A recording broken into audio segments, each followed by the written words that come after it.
Hello and welcome to the Best Life Code with Dr. Rudy. Dr. Rudy, how are you? How's it going, Vivek? Doing great. As usual, right? Listen, that's one thing.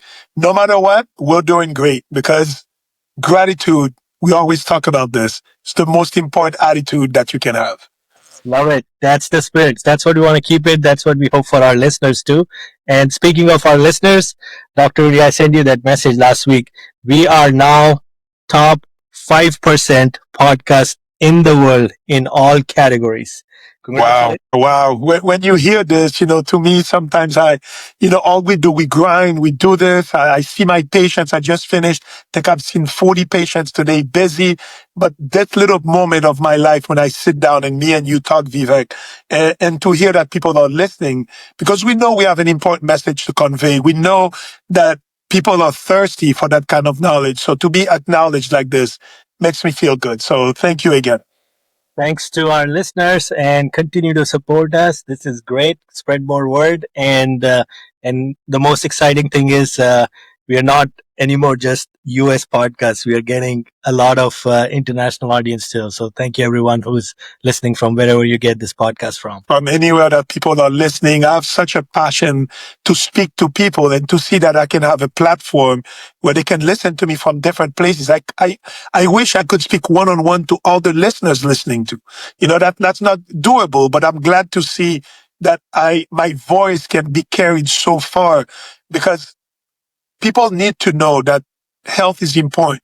And, I try to empower people into making better decisions about their health. So I'm glad to see that people are listening.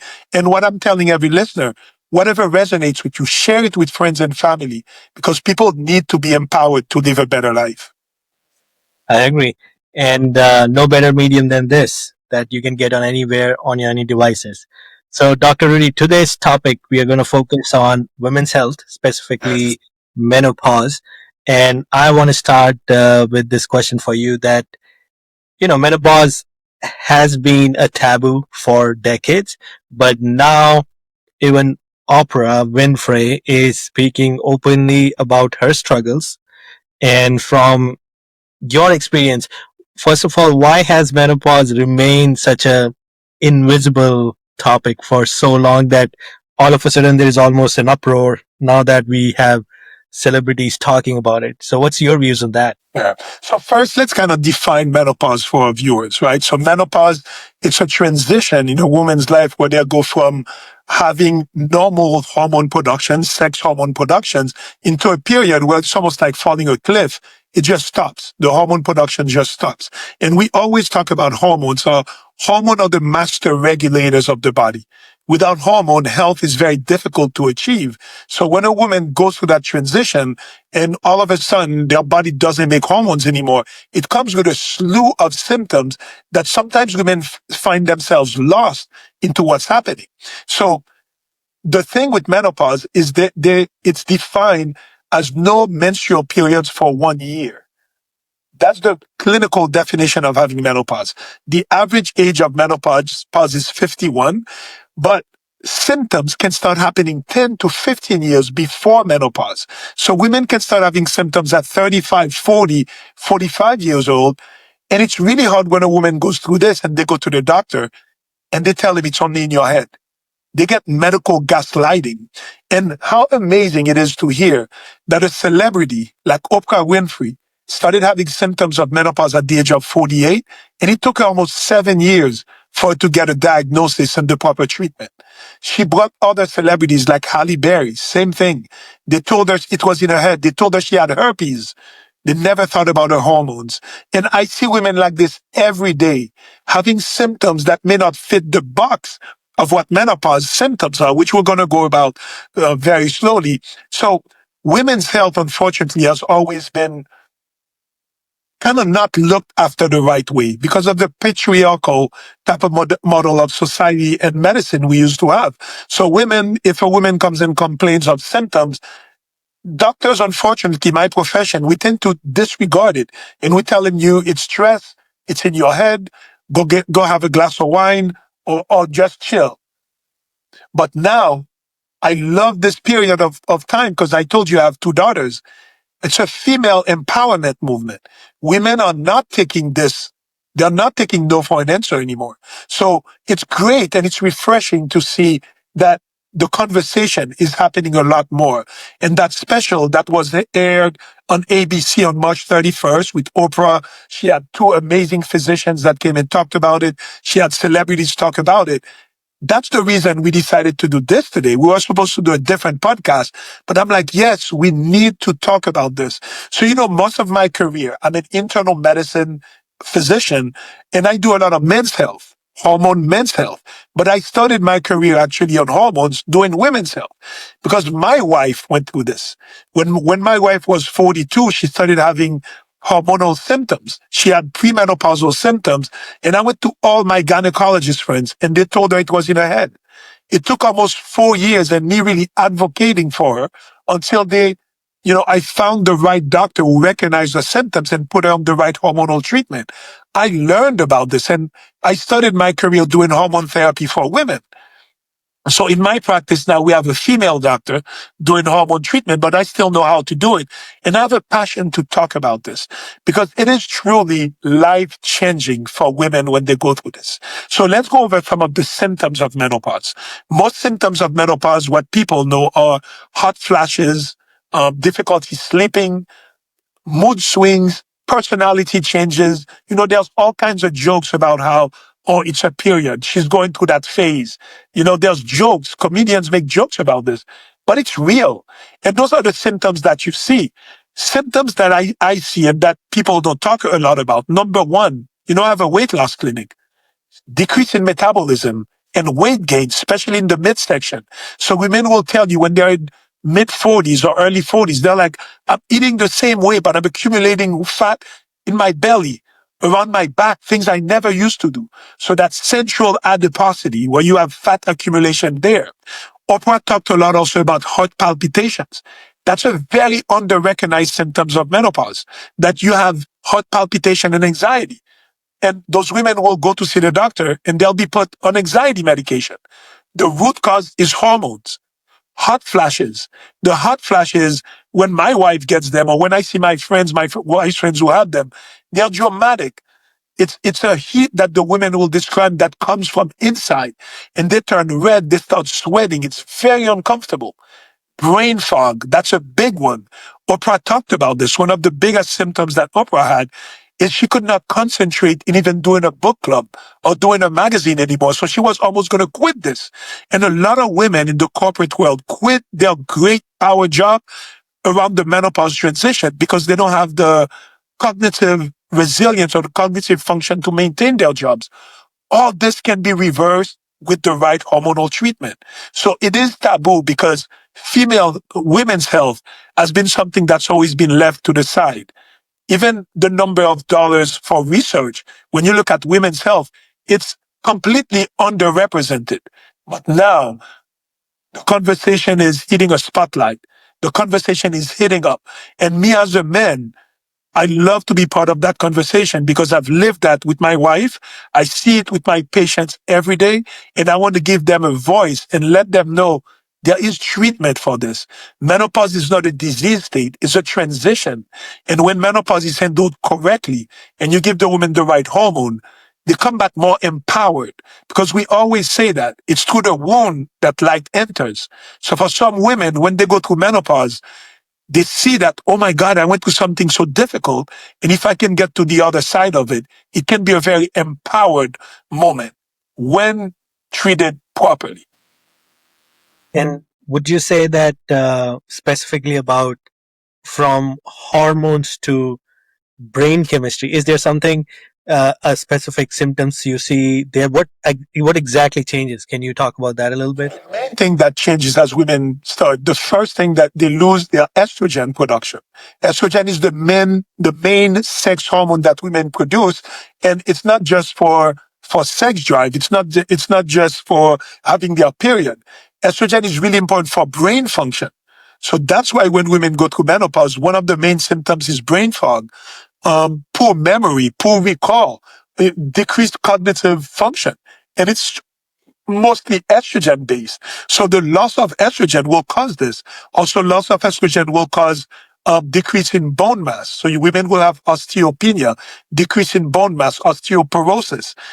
Estrogen is really important for heart health. So actually, when do women tend to develop heart disease? After menopause. So you see, one hormone is the most important for brain health, for bone health, for heart health, for sexual health, so many things. For example, progesterone is another hormone that women lose as they go into testosterone, as they go into menopause. And that tends to be one of the first hormones that women lose. They may still make enough estrogen, but if they lose their progesterone, they become estrogen dominant. And with this, women will complain of poor sleep. They cannot sleep at night. They don't have the refreshing sleep. Anxiety, progesterone is a very calming neurotransmitter, very calming hormone. So when their progesterone goes low, anxiety, heart palpitations. So all of those things happen, and especially during the perimenopausal years, where the hormones go down, they go back up, it's a roller coaster for women. But one of the most important hormones out of this for women is estrogen, estradiol, for the brain, for the heart. Actually now, recent studies have shown that hormone therapy for women, when done properly, meaning that especially the studies are showing that the earlier you start hormone therapy after menopause, the better it is. So some studies, and we're going to go into the studies in detail, but all I want to say right now is it is recommended to start hormone therapy early, within the first 10 years of menopause, because this is the time you're going to get the most benefits. The studies that were done before, specifically, there's a study that was called the Women's Health Initiative, the WHI, that was done in the early 1990s. First, they used synthetic hormones that they get from pregnant mares, pregnant horses, not the same as human hormones. It was called Primpro, Premarin and progesterone. So the Primpro, they saw that in that study that they showed that there was an increased risk of heart disease and cancer in women, and they halted the study in the early 2000s. This is the study that made every woman be scared of hormone therapy. This is the study that made every doctor be scared of it. Remember, I started my practice in the early 2000s. So when that study came out, every gynecologist called their patient, be like, you need to come off hormones now. It's bad for you. Now, go back 20 years, go forward 20 years, they saw that the study was very poorly run. Most of the women that had bad effects from the hormones, they started at about the age of 63, so more than 10 years after they had menopause. And there's a recent study that was published in a magazine called Menopause, where they looked at the look of bioidentical hormone replacement therapy. Bioidentical means it's the same chemical structure that what our body makes, completely different than synthetic. And they saw that it's not just what types of hormones that you use, is when you started. So the conclusion of that very well done study showed that if you use bioidentical hormone, and if you started within 10 years of menopause, the benefits of HRT are multiple, including for brain health, to decrease cognitive dysfunction, including for bone health, decrease osteopenia and osteoporosis, decreasing cardiovascular health, decreasing heart attacks, decreasing cardiovascular mortality, and also for better libido and sex drive. And one thing that we don't talk enough, also, even in the world where doctors do replace estrogen and progesterone, women also need testosterone. Testosterone is really important for bone health, maintaining muscle health, for libido, for maintaining sexual pleasure, which is an important thing, but it's not the only thing. So the combination of good estrogen, progesterone, and testosterone, when done early after menopause for a woman, is empowering and life changing. So that episode that Oprah did, to me, should be a cry for all women listening to this, that if you experience those symptoms, no matter what your age is, look for the right medical professional who can help you. And if they tell you it's in your head, fire that doctor. Be your own advocate. Read books. Oprah talked about Dr. Mary Claire, who has a really good book called The New Menopause, and it's great. So they're talking now about menopause with science behind it, with compassion and understanding. It's not just in your head. It's a transition that is caused for an abrupt decrease of hormones And when done properly, you can regain your vitality and your health. Dr. Rudy, you touched upon research, but before we go into that, there is still a lot of fear, misinformation, a lot of confusion around hormone replacement therapy, right? So can you help clear, I guess, like who is the candidate for hormone replaced therapy and who shouldn't? Can you go deeper on Yes. And that's a tough subject because I had a patient today who came to the office. She had all the symptoms of menopause, suffering through it. The husband was like, please help my wife. And she kept saying, but I'm scared of breast cancer because hormones has been completely in our head linked to breast cancer because of that study, the WHI study. Remember, that study was done with synthetic hormones, and most of those women started the hormone replacement therapy later. That newer study that was published in the journal Menopause, they say that the risk of breast cancer with hormone replacement therapy are minimal and are about the same as lifestyle, like drinking alcohol or being overweight, because those are also increasing risk of breast cancer. So for most women, they remember that study. They remember their doctors. It was part of our culture, of our medical understanding, medical consciousness, that estrogen is linked to breast cancer and to poor outcomes. So it's really difficult. So, but it still needs to be individualized. So when we see women to decide who's a candidate for hormone replacement therapy, we ask about family history.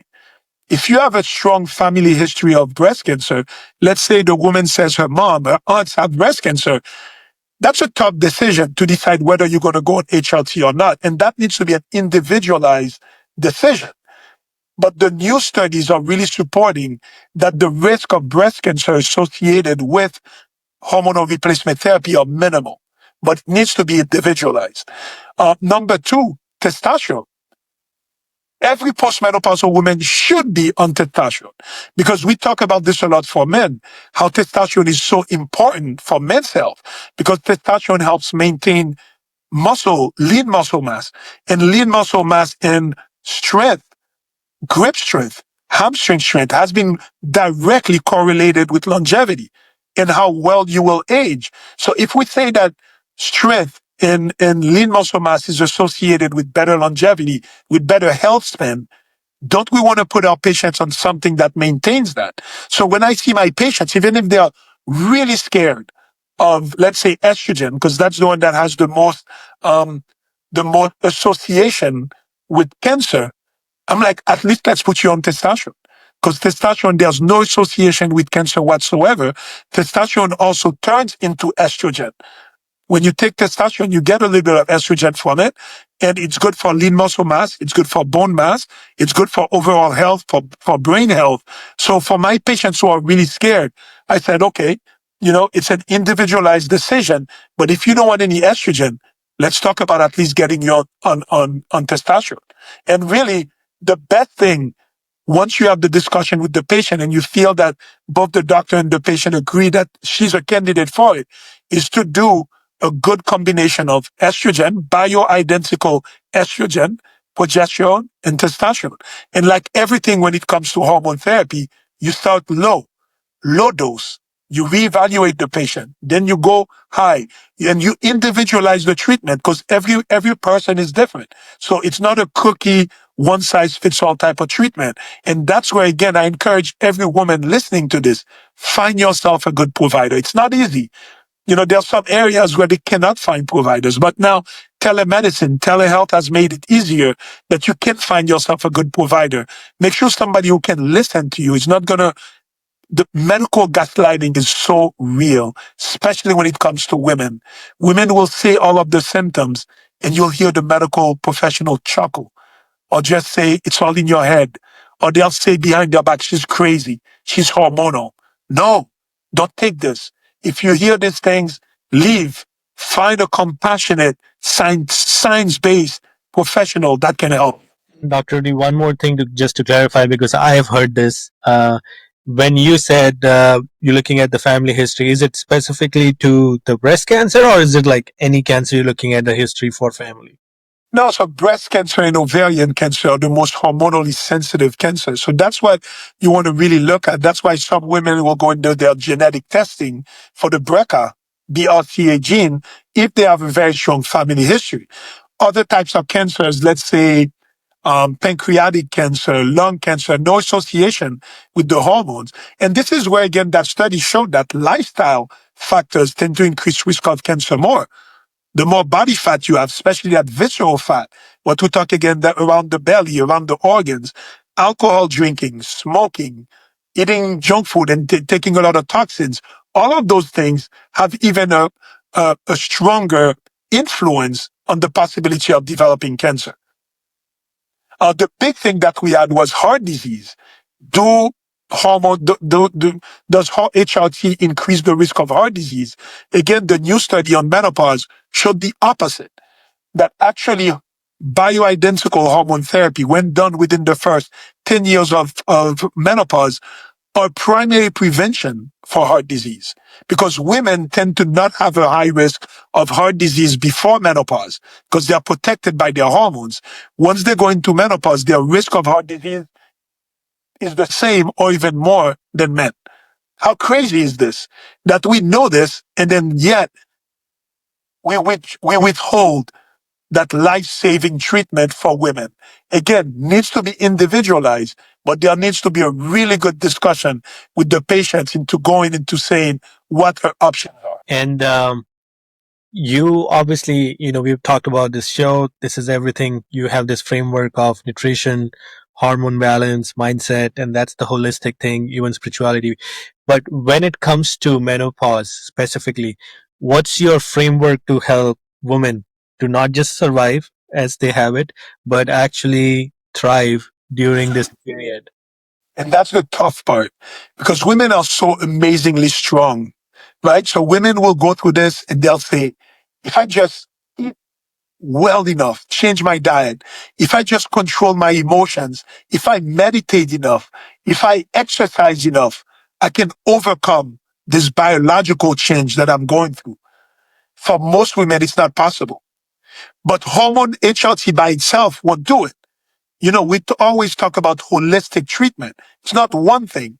When you fix the biology, you fix the hormones, you still got to optimize nutrition, exercise, mindset, sleep, all of those, emotional health. So we always talk about this. If you think about the wellness pyramid, the hormones are at the base of it. Because without good hormones, it's hard to even maintain good emotional health.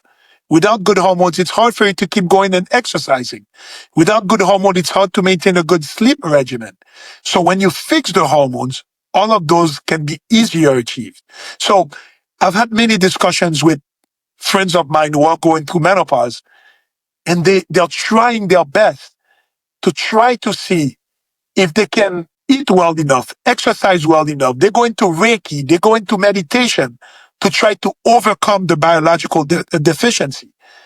And my answer is always, we are flesh, we are biology before we are psychology.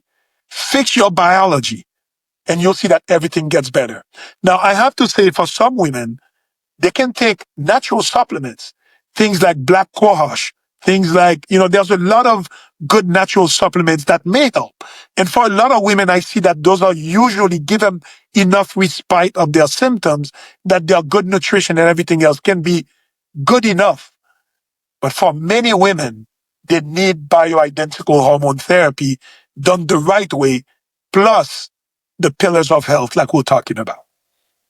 And I know, like you mentioned, bioidentical hormone therapy. This is something. How can patients advocate for themselves? How would you say, like, how to bring this up, or even confirm, like, am I with the right provider? Like, Yeah, that's one of the most important discussions because you'll ask a lot of the regular gynecologists, they'll be like, there's no difference. And I'll still see women that are taking Premarin or the combination of synthetic estrogen and progesterone called Prempro. And Prempro was what they used in that WHI study that showed an increased risk. And I'm like, well, before that's all we had. We only had this. but I encourage every woman to listen to this. Why would you be on synthetic hormones? Go with the bioidentical. Bioidentical are made out of soy or yam, and they are engineered in the lab to be exactly the same chemical formula, chemical structure as what our body makes. So the body recognizes it as something that that the body's missing.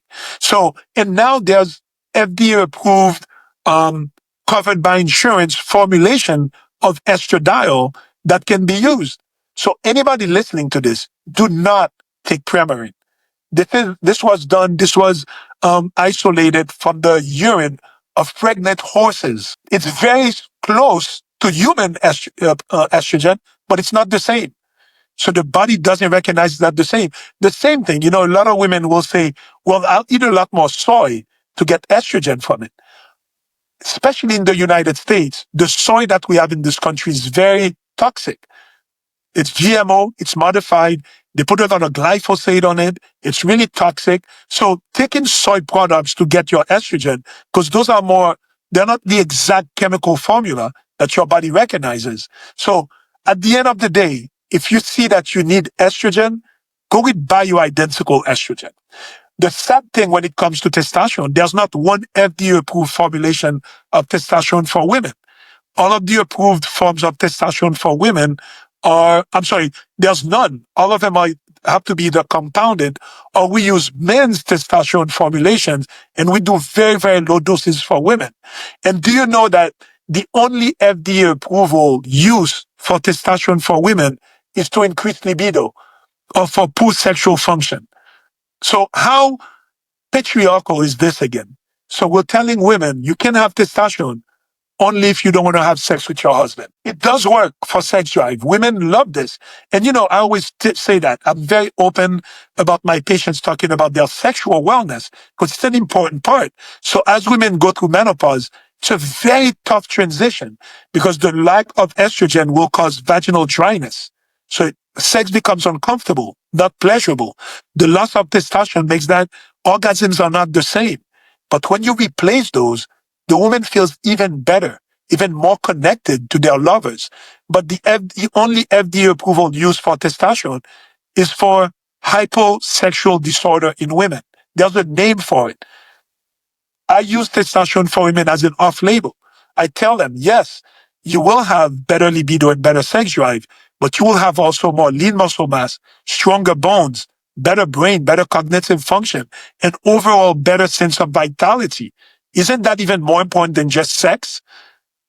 Right? So it's so crazy that we limit women's health to such a little box. Again, it was part of the patriarchy of medicine. This is changing. And um, I have two daughters. I'm so excited to see that women's health are being taken so much more importantly. They pay so much more attention to it. And when you hear people like Oprah talking about this, it really puts a spotlight on it and it needed to happen. Yeah. Um, and Dr. Rudy is what I know this is changing, but like, are there any advocacy happening from the medical fraternity in this direction to like change this beyond beyond the beyond just a sexual use case? Are there efforts happening? Can you talk about that? Or have you seen anything happening in that regard? Conventional medicine is a difficult ship to change course. So I've been practicing now functional medicine for 15 years. And every time I go to conferences, we talk about this. Now the conferences I go to, there's 7,000 providers, nurses, doctors, PAs who are learning how to do hormone replacement the right way. But if you talk to most conventionally trained gynecologists, they're still behind the ball on this. I have a friend of mine who's a great gynecologist, a great OB, but he doesn't know anything about menopause. But when his patients go through transition of menopause, they look to him to guide him. And he'll admit to me, he's like, I don't know what to do with them because my training 30 years ago only told me to use synthetic hormones. Unless they went and got updated training, they won't know how to do this. So I have a lot of optimism because there's a lot of grassroots women, doctors, nurses, PAs, even nutrition, functional nutritionists who are talking about this. You go on TikTok, on social media, they're talking about this a lot. So conventional medicine is lagging behind. But again, the movement is happening and it's more of a grassroots movement. Okay. I mean, you are optimistic and you're giving us that optimism. So we will take the good out of that. And hopefully, as I like you, I also have two daughters. So I'm hoping things only get better from here. Yeah. Uh, and let's talk about the mental health aspect of it, right? So many women report anxiety, depression, even panic attacks during menopause. So from like, why does this happen? Like, how can I mean, I know, like, it's a hormonal change, and it has a lot of impact on physical and the whole. That there is a biology behind it and chemistry behind it, but this is now mental health, right? And do we have clear, like, explanations on how this is impacting more on the the mental health side of it, and how can women protect? Like, how can they be when they're going through about their mental well-being? Could you share more insights on that? So first, the answer to all this is medical gaslighting, because women will go to their providers and say all of those things. Doc, I have anxiety. I have this sensation of doom. I have mood swings. And many times the provider will tell the woman, it's all in your head. You imagining things. You stress. Take a vacation.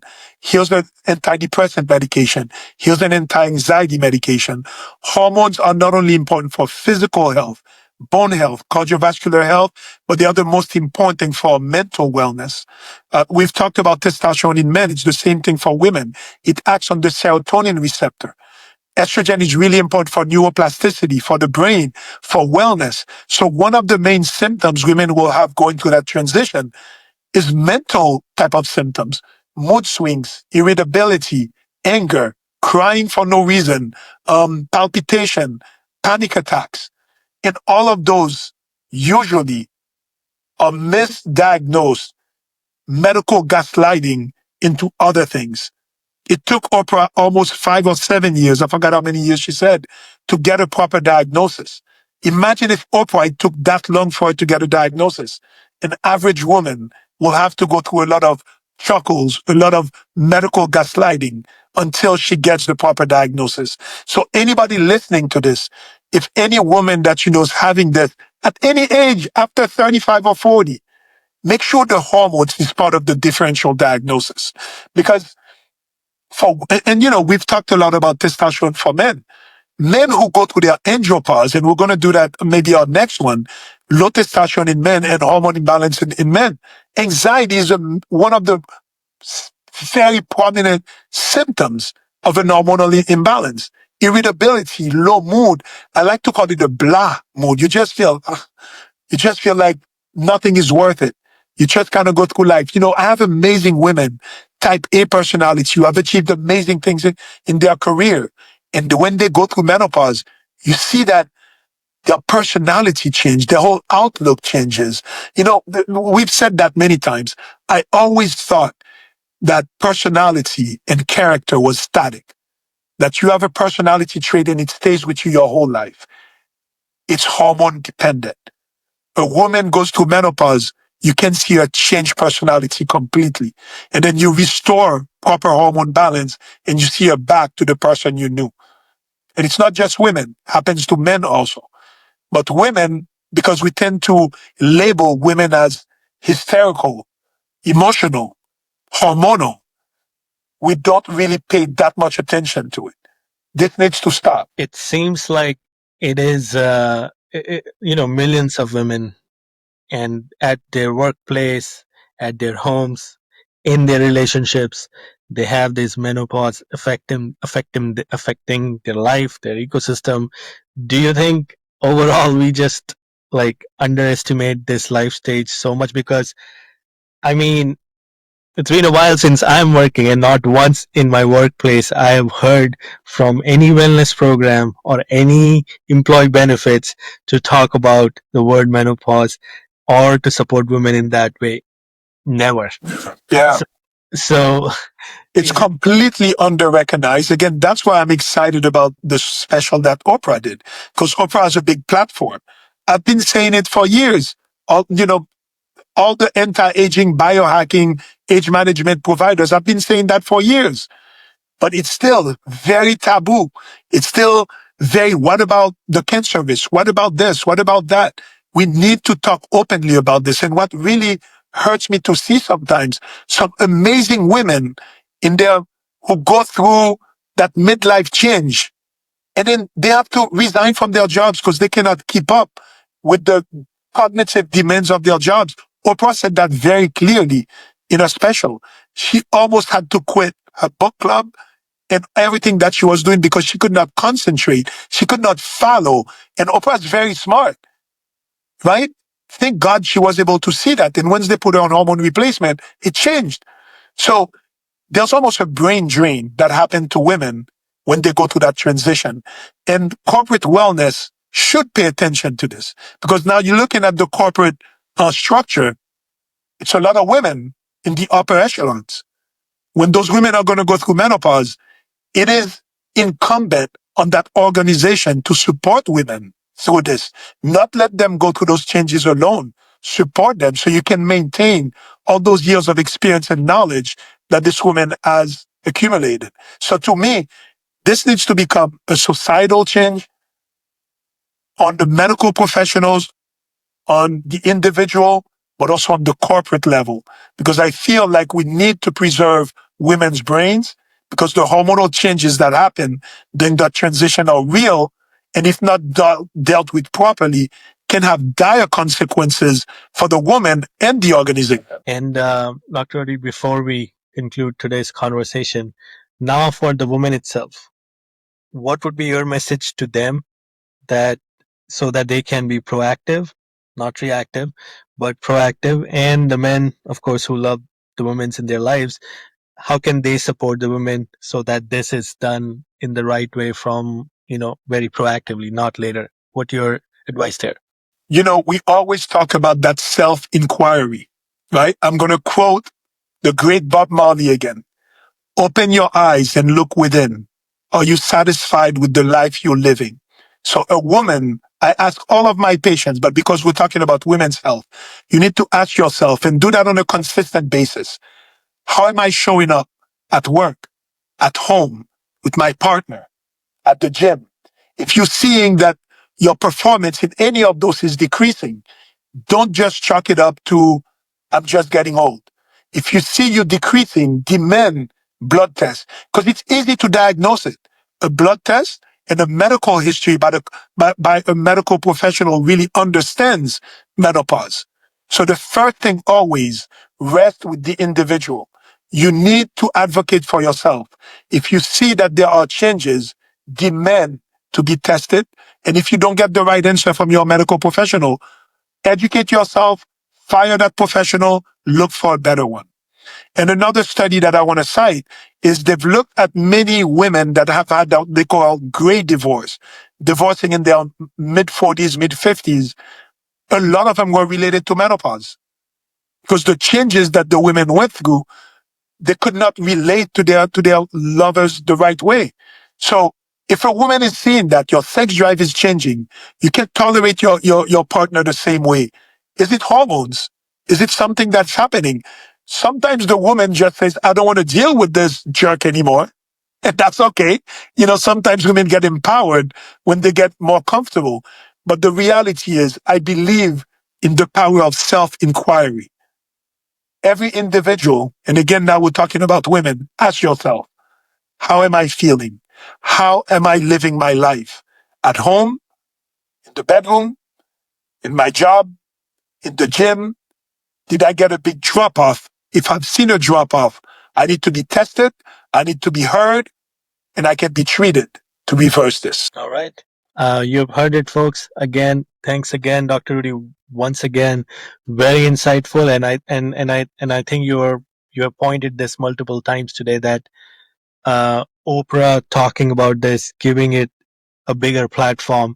this is a good sign for our society. We are moving in the right direction. We are making it the talk of the town, to say so, and it needs to happen. It is the time now, and everybody needs to get involved in this discussion, and especially women, right? So Let me say something else, Vivek, before we finish. We love talking about GLP-1 medication, things like Ozempic and Mounjaro, or the semaglutide and tirzepatide. A lot of women will get a lot of relief with those medications because, again, one of the main symptoms that you see with menopause is weight gain, especially weight gain in the belly, that central adiposity, visceral adipose fat. And remember, I always told you that GLP-1 medication also work in the brain. So a lot of women will go on GLP-1. They feel less bloated, less swollen. They lose their belly fat. They feel better. So the combination for a woman who's going through that transition and is gaining weight of GLP-1 plus hormones is a lifesaver. Because when women gain weight, it's distressing for women. When a woman comes to my office and be like, Doc, I can't fit in my clothes. I don't want to go anywhere. Yes, you'll go on hormones, but the hormones won't help you lose weight. When I do the combination of GLP-1 medication plus hormone replacement therapy, it's magical. You give the women back her power. so there it is, folks. Another insightful episode from Dr. Rudy, and let's keep doing this. Dr. Rudy, thank you once again, and also to all our listeners. Very important message here. Let's make sure we make positive changes and put everything into practice as well. Dr. Rudy, thanks again for your insightful talk. Thank you so much. Always a pleasure. And for anybody listening, thank you for listening and share this with a woman that you know may be going through this. This can be a lifesaver, not just life saving. This could be saving somebody's overall vitality, can save a marriage, can save a relationship with our friends, with our kids. Share that. And the next episode, we're going to talk about the low testosterone epidemic in younger men. Because what's happening to men is also happening to men, even at a younger age. So stay tuned for the next one. It's going to be about epidemic of low testosterone in men, and more importantly, even in younger men. All right. Next time, catch us again. The Best Life Code with Dr. Rudy. Thank you, everyone.